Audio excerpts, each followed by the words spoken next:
TikTok's shutdown deadline once again. It is the fourth time Trump has extended the deadline since a federal law required the sale or ban on the app. It comes as details of a plan come into focus with a group of U.S.-based investors reportedly claiming ownership of 80% of the app. An announcement on the potential sale could come later this week. 10 o'clock news. In New Jersey, Florham Park cracking down on reckless e-bikers after a recent surge in accidents. Welcome back. I'm Steve Lacey. And I'm Natasha Verma. The new ordinance specifically targets young people, requiring them to learn the rules of the road. Fox 8's Arthur Sheehan breaks down the proposed changes. Welcome to the quaint borough of Florham Park, New Jersey, the type of place where getting around by car seems to be the way it's been for ages.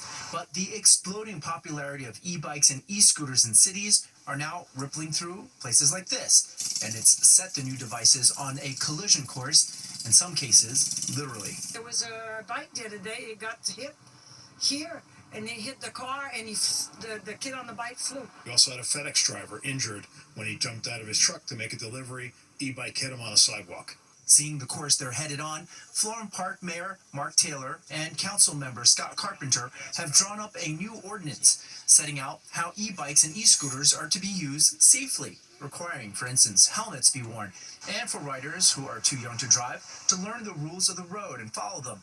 Things like not riding on sidewalks and yielding to pedestrians. And here's the catch. If it's a juvenile who breaks the rules, it's their parents who may be fined. It's really become an issue of safety. We're afraid that somebody's either going to get very badly hurt or worse. Locals tell us the number of e-bikes and e-scooters in town now number in the hundreds, some going up over 30 miles an hour with the press of a button. A lot of people out here point out that if it doesn't require any human involvement to go up to 30 miles an hour, then it's no different than being in a motor vehicle. So they wanted more rules in place. But the local leaders out here decided to make this more of an educational ordinance. We felt that educating the younger population that seems to be the majority of these e-bike riders turned into the main thrust, although there is some tenets in the organization that allow the police to enforce the rules of the road. The town is opening up the ordinance of public discussion this Thursday at 6:30 p.m. And if it passes, the new rules go into effect the very next day. In Florham Park, New Jersey, Arthur Sheehan, Fox 5 News. Well, the city's transportation department has released its list of gridlock alert days for the coming months, and the DOT says starting next week from Monday, September 22nd through Friday, September 26th, drivers in Manhattan should expect closures and big delays for the UN General Assembly. Next week's highlighted days are among 20 listed through the end of the year, and you can find the rest of the dates at nyc.gov/gridlock alert. United Airlines says it's had its best ever on-time performance this summer for customers flying out of Newark Airport. This update comes after air traffic control problems caused ongoing delays and cancellations earlier this year. Officials with United say they partner with local, state, and federal authorities to improve air traffic control staffing and infrastructure. The airline also planning to hire 2,500 more employees at Newark by the end of next year. Well, the New York City Health Department is looking to notify anyone who may have been exposed to measles in Manhattan. Officials confirmed the infected individuals were on the Lower East Side and in Soho, and that there are 2 cases linked to the exposures. Businesses in the area where the patients visited have encouraged others to get tested, but according to the health department, risk to the general public is low because of high vaccination rates among New Yorkers. Hollywood mourning the loss of one of its all-time great leading men tonight. Robert Redford has died at the age of 89. From starring in the biggest blockbusters in the 70s to cultivating independent cinematography, Fox 8's Antoine Lewis pays tribute to the silver screen icon. With his strawberry blonde hair and classic leading man features, Robert Redford was Hollywood's golden boy for most of his 7-decade career. Redford passed away Tuesday morning, having died in his sleep at his home in Utah. Clayton Davis is chief awards editor for Variety. He was just kind of like an everyday guy who was really good at acting, really good at directing, a really good person, and people loved him for it. After rising to stardom in the 60s, Redford became one of the biggest box office stars of the 70s, with iconic roles in such films as All the President's Men with Dustin Hoffman, The Way We Were with Barbra Streisand, but many feel his best pairing was in the 2 films he made with fellow golden boy Paul Newman, The Sting and Butch Cassidy and the Sundance Kid.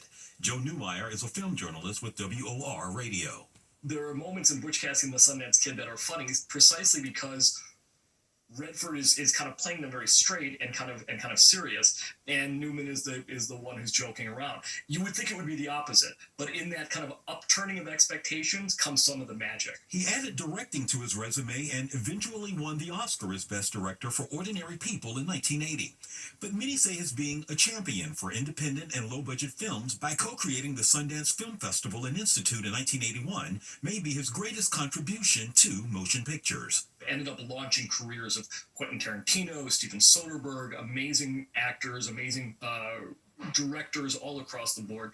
Independent cinema was really something that was close to Redford's heart. Charles Robert Redford was born in Santa Monica, California on August 18, 1936. He made his Broadway debut in the late 50s, then transitioned to television and film. At the height of his popularity, Redford held his own against his heavyweight box office contemporaries Clint Eastwood, Gene Hackman, Jack Nicholson, and Warren Beatty. He was rugged like Clint Eastwood, but accessible. He could be tough like Gene Hackman, but loving and touching. And there's others, including, like we just said, Burt Reynolds and Steve McQueen and a lot of great actors. But Redford was the top box office draw from like 74 to 76. Robert Redford was 89. In addition to his Oscar, Robert Redford also received 2 Golden Globes and the Presidential Medal of Freedom in 2016. He is survived by his wife and 3 children. Antoine Lewis, Fox 5 News. Truly a legend all around. He was one of the greats. Well, bye-bye Labubu. The plush toy craze is already fading. All right, why Gen Z says the doll is no longer cool, and a rock and roll renaissance. Meet the man who says Old Dusty t-shirts are today's hottest fashion trend. I'm Jody Goldberg on Long Island. How one local seller says the past never goes out of style. Coming up.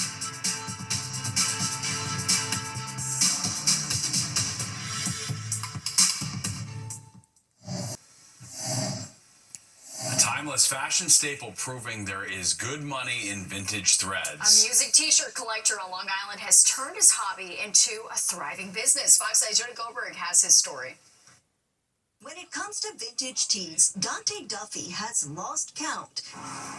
His closet, a treasure trove stacked with some of the rarest finds. You will never find a 1970s authentic B.B. King shirt, and I'm lucky enough to actually have one. The 26-year-old is in construction by day and collects t-shirts on the side. This is a 1990s Fish shirt. I paid $250 for this t-shirt, and I saw one online going for $1,200. His passion, now a business. He buys, sells, and trades, even shipping some shirts overseas. I'm showing some of these t-shirts to people, they're like, whoa, like I've never seen anything like that. Dante has hundreds, each with history stitched into the seams. If you buy a t-shirt from Target, it's just from the factory straight to Target. You know, this t-shirt was worn, loved. This shirt has actually got to see Jerry Garcia live. And with millions of shirts in the world, Dante says it's getting harder to find out what's true vintage and what's a reprint, but you do say there are ways. There are a couple ways. The first way I always look at is the tag. If it's a smaller tag, it's usually vintage. Then I go to the stitching. If there's single stitch on the sleeve or the bottom hem, that's a really good sign. And also the material. Vintage band tees are trending. At Back of the Closet in Huntington, owner Andres Munoz says demand is growing. The biggest thing I hear is, I wish I kept all my shirts from the 80s and 90s. This shirt from the show in living color selling for $3,000. It's the rarity of the shirt. Some people price it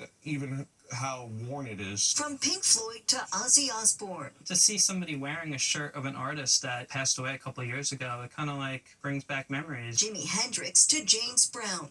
Collectors say it's about keeping music alive through fashion. There's a price and a demand for everything. They'll never go out of style. I mean, art's art. Living on not just in sound, but also in style. On Long Island, Jody Goldberg, Fox 5 News. We saw that yellow fish one. Shirt. I've never seen that one. I do wish I had my old concert. I had like a great GNR Metallica one that's over 30 years old now. I don't know why I would have thrown it out. So I don't know why we did that. Oh well. Well, do you feel conflicted when it comes to spending money? There's a new equation to fix that. That's right. It's not girl math, but a personal finance rule to help oversavers feel better about splurging. And Nick has the formula for a perfect forecast. Nick. Yes, that will be returning after we get through tomorrow and a part of Thursday. But here's what's coming our way. Steady rain stays to the south, but the showery type rains come our way tomorrow. And we'll let you know when they'll get out of the way. And then when that nice weather returns, when the 10 o'clock news comes right back.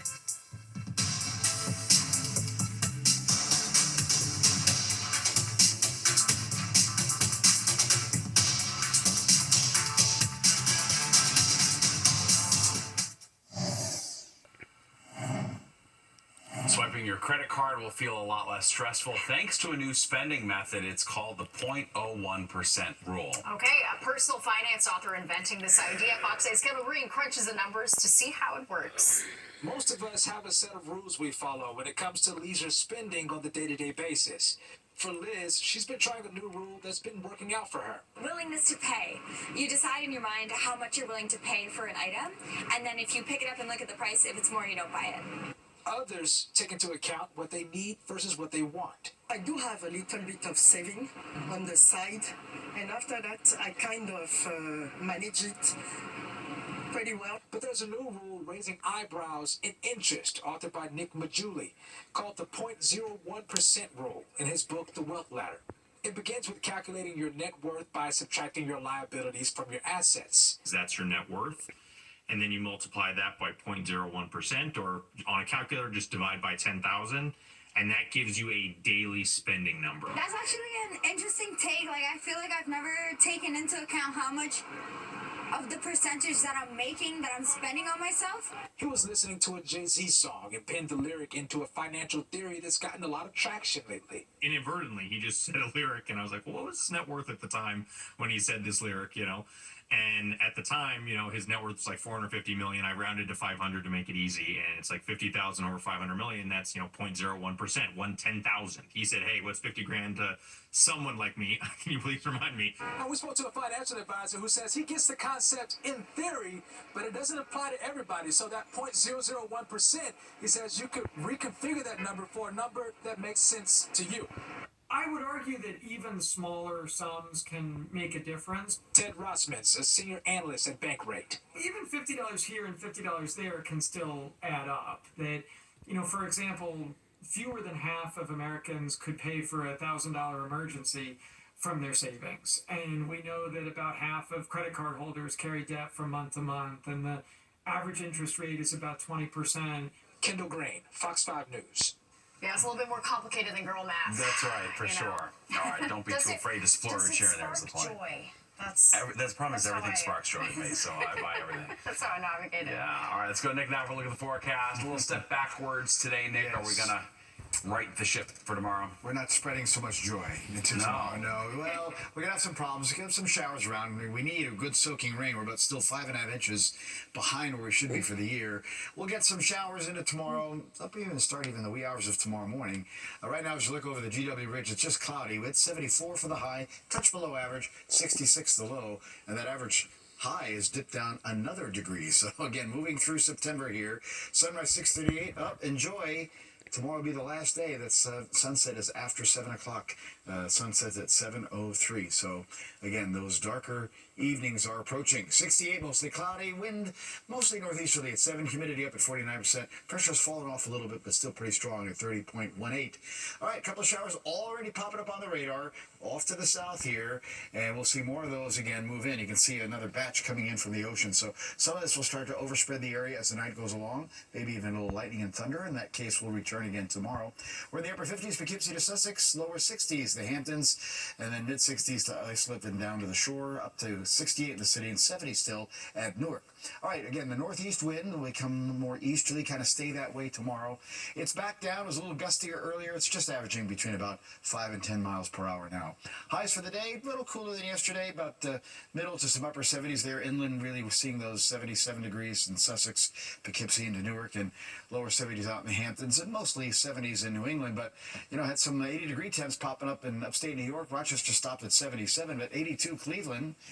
Much cooler down in Richmond, D.C. And Washington, D.C. because they've had rain there, and only in the 60s and 70s for their highs. But look at this, 87 Cincinnati and another 90-degree day for Nashville. We'll see 80-degree temps return for one more day here. That'll be later on in the forecast. That'll be, I think, on Friday. All right, as we look at our showers coming up from the south, you can see how they're kind of spiraling in because there's a little storm center right down there. You'll see that pop up on the big picture here. That storm center is again going to just meander northward over the next day and a half. So we'll be rather cloudy, with scattered showers here and there, and it's not going to be a soaking all-day rain. So have your umbrella handy for when you need it. And again, there could be a little thunderstorm popping up, so that could produce some brief local heavier downpours. And you'll see that popping up in our future cast overnight. We're going to go down to the 50s in the suburbs, middle 60s for the city. Again, scattered showers. Here's the 7 a.m. time frame, and more of that as the day goes along. Look at the temperatures tomorrow. We're going to struggle to get out of the 60s to about 70. That's really going to be about it.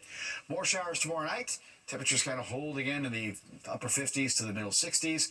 A couple of showers may start Thursday, but then I think as we get into the afternoon, the sun's going to pop out, and that's going to get us into the high 70s. A couple of 80-degree temps may pop up inland on Thursday, and I think we all get into the 80s on Friday. Our boaters winds east 15 to 25. Careful, small craft advisory, 5 to 8 foot waves on the ocean. 2 feet on the sound. Not a great day at the beach with a high rip current risk as well. 62 tonight in the city. Look at some 50s in the suburbs. A lot of clouds, and you have that threat of some showers coming into the picture. 70 tomorrow. Showers around, and again, maybe a little isolated thunderstorm coming up as well. All right, here's the 7-day. Showers early Thursday, then some sun, 78. We'll break 80 on Friday, low 80s, in fact. Nice over the weekend, lower 70s, sunshine through Sunday. Fall comes in on Monday at 219. Nice day to do that. And then, hey, we're back to 80 on Tuesday. Stephen Natasha. Wow, 80 degrees. All right, Nick, thank you. A fantasy rom-com is hitting big screens on Friday. And Ryan Christopher was on the red carpet for the debut. His emotional conversation with lead actor Margot Robbie.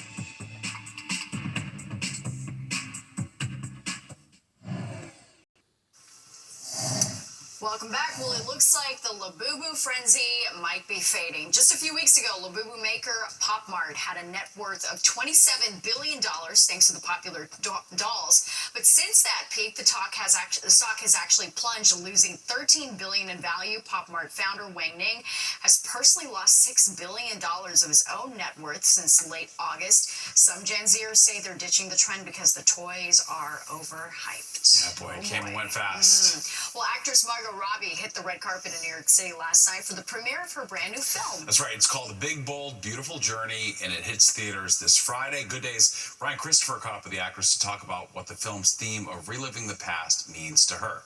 Mom, I miss you. This isn't real.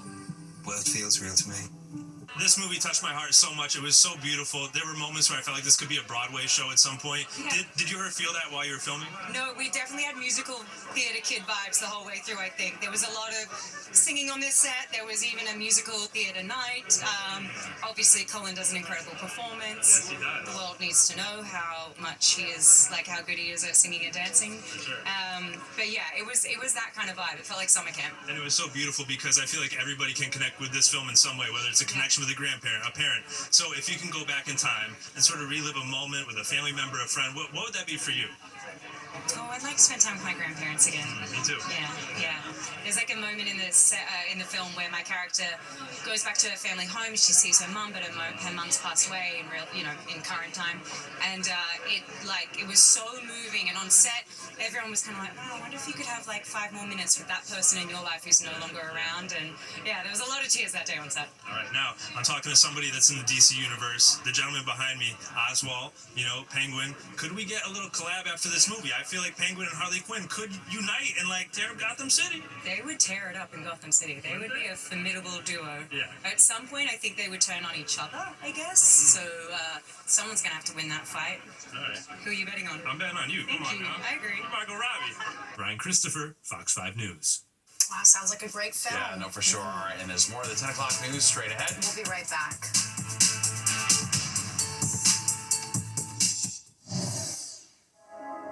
An Upper West Side institution celebrating its 35th birthday, Carmine's has been serving up delicious family-style meals since 1990, and tonight they mark the milestone with a big celebration. The owner says consistency has been the key to success for the restaurant. for more than 3 decades. A great He also spot. says garlic just is stuffed into the walls. Oh, really? Which is just Yeah. a beautiful thing. Yep. Love that. All right, well, let's get one last check of the weather. Nick, how's it looking tomorrow? It's looking not as pretty as the last few days. Certainly today had more clouds, and tomorrow the clouds will stay, and there'll be some showers coming up in the forecast as well. We're going to be on the lookout for. They're going to start overnight, 50s to the north and west, low 60s in the city, figure about 62 or so, about 60 on the island. And you could even see a little lightning here, a little thunder too. Now tomorrow, a cooler day. I think we're going to be lucky if we get to 70. Almost the upper 60s, some showers around, maybe a thunder shower. That threat lasts tomorrow night into the first part of Thursday morning. Then some sun, back to 78 Thursday. Hey, Friday, 83 looks good. The weekend looks good too, but a little cooler. 73 both Saturday and Sunday. It's a little fall in the air. But fall will officially arrive on Monday. We'll hit 76 at that point, and again, it'll be 219 in the afternoon and 80 on Tuesday. All right, sounds good. All right, Thanks, don't Nick. go anywhere. Battleground NYC. The fight for your vote is next at 11 with host S.E. Cox. And stick around for Good Night New York with Crystal Young and Brian Christopher at 11:30. Okay, that does it for us tonight. If you missed any part of the 10 o'clock news, you can always catch an encore on our free streaming app, Fox Local. Where you can stream our newscasts anytime. Have a great night. We'll see you tomorrow.